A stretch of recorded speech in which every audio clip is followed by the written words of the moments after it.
Hey yo, I am in a hotel room in Burbank, California for a project that I don't know that I can talk about, so I'm not going to, but I'm doing a cool thing and I'm excited about it. But what I wanted to talk about today is Swan Song.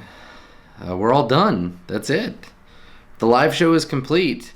I spent 8 hours yesterday playing Stars Without Number with Mr. Matthew Mercer and JP and DJ Wheat and In Control, and I think that it went pretty well. I feel pretty good about it. I've already talked a lot about how I was feeling anxious about it, and we talked during the post show. If you're a RollPlay patron, you've seen that video probably. I've talked a lot about that generally, but I wanted to talk specifically about, like, from a GM perspective, how it felt. I wanted to kind of follow up on the video that I made before, because yeah, it was kind of an intense experience. 8 hours of roleplay is a long time, and if you watch the live shows, I do it all standing up, and I try to bring 100% of my energy all the time. In a online game, the energy levels can dip in a way that folks won't notice, but in person you're really playing a game with your friends where your energy boosts theirs in a really clear and obvious way. That in-person interaction is quite different. So I try to be a good example for the players, bringing that A game, just dumping as much energy as I could, and I think everybody did the same. I think JP did a fantastic job, playing the Higgs that we know and love.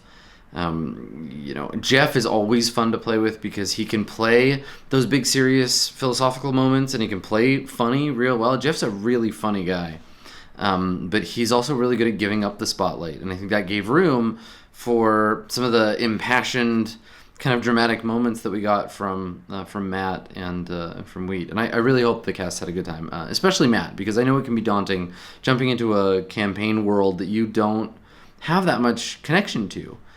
So I tried my damnedest to really make an effort to fit everybody into that space together, and I hope you liked it.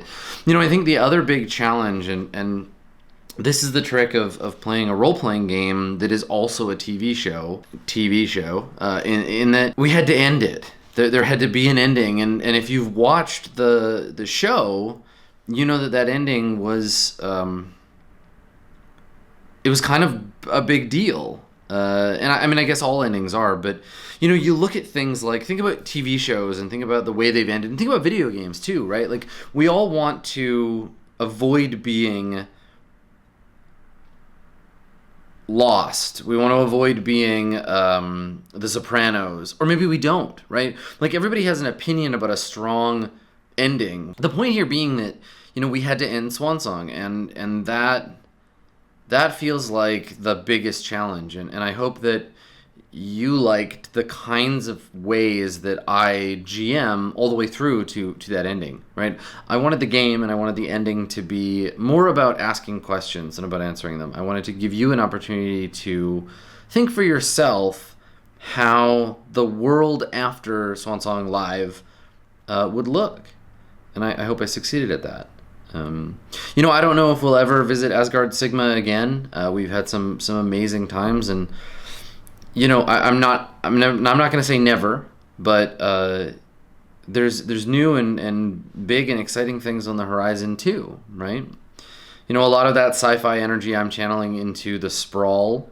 I'm channeling it into Nebula Jazz. And I'll have, I'm sure, another opportunity to do that big sci-fi thing again with roleplay. But whether it's going to be in the Swan Song universe or not, I can't see the future. I'm not a precog.